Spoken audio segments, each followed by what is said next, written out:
Okay, let's dive into this. Today we are breaking down a story that takes a really wild psychological turn. We're looking at a chilling sequence of events known as the Haryana Farmhouse incident. And listen, this isn't just a simple retelling.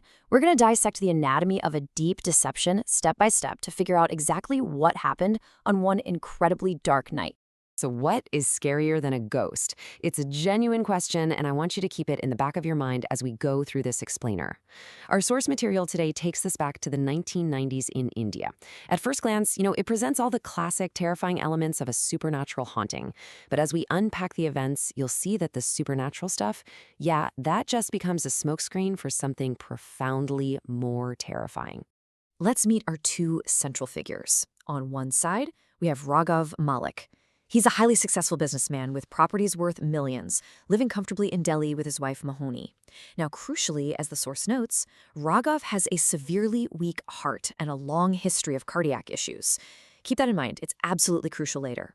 On the other side is Raju, a 30-year-old caretaker who manages Raghav's isolated farmhouse in Haryana. For 10 whole years, Raju has provided faithful, unwavering service. They've built this deep, unquestionable bond of trust. The kind of trust where you literally put your life in someone else's hands. Section 1, Shadows in the Dark, a 1990s haunting in Haryana.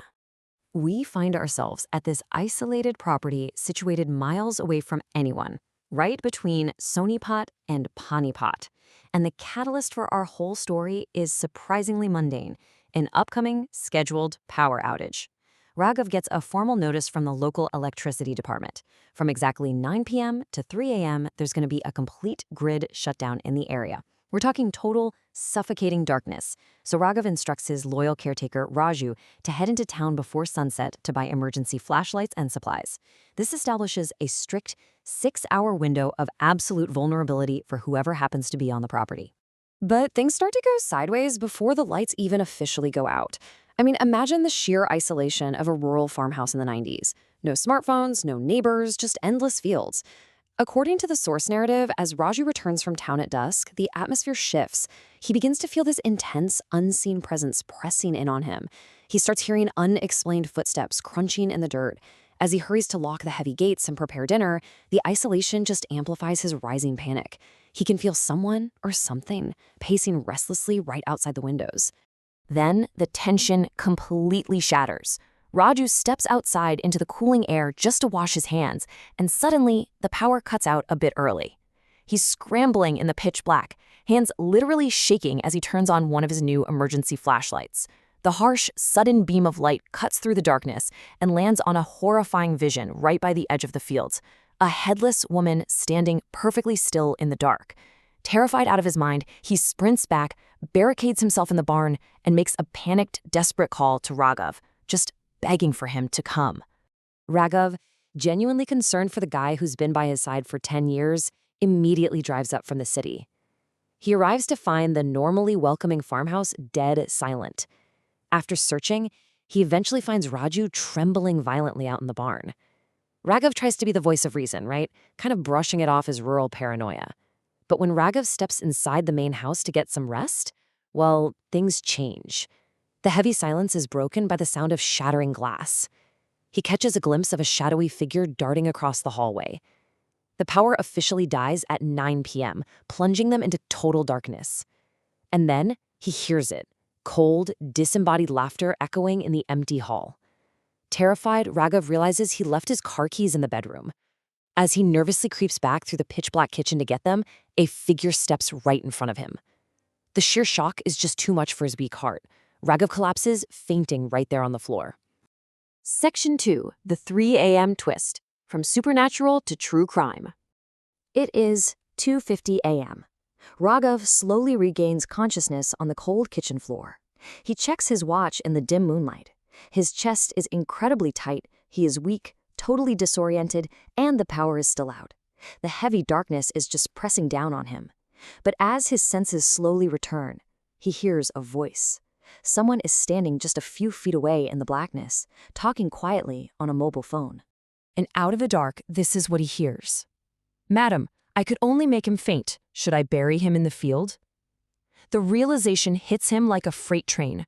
The ghost was entirely fabricated. The voice belongs to Raju. His loyal caretaker of 10 years was the one wearing a mask, breaking glass, and playing sick tricks. He did all of it to intentionally trigger Raghav's known deadly heart condition. This haunting wasn't supernatural at all. It was a meticulously planned assassination attempt. At exactly 3 a.m., the electricity grid hums back to life. The lights flood the room, blinding them both. Raghav, running on pure adrenaline and absolute betrayal, instantly grabs a kitchen knife and holds it to Raju's throat. He forces his treacherous caretaker to put the phone on speaker, and the voice on the other end? It's Mohini, Raghav's own wife. Through the speaker, she demands, "Did you kill him? I've spoken to the lawyers. You will get 5% of the property." No way, right? His own wife had orchestrated this entire night of psychological torture just to claim his estate, without raising a single suspicion.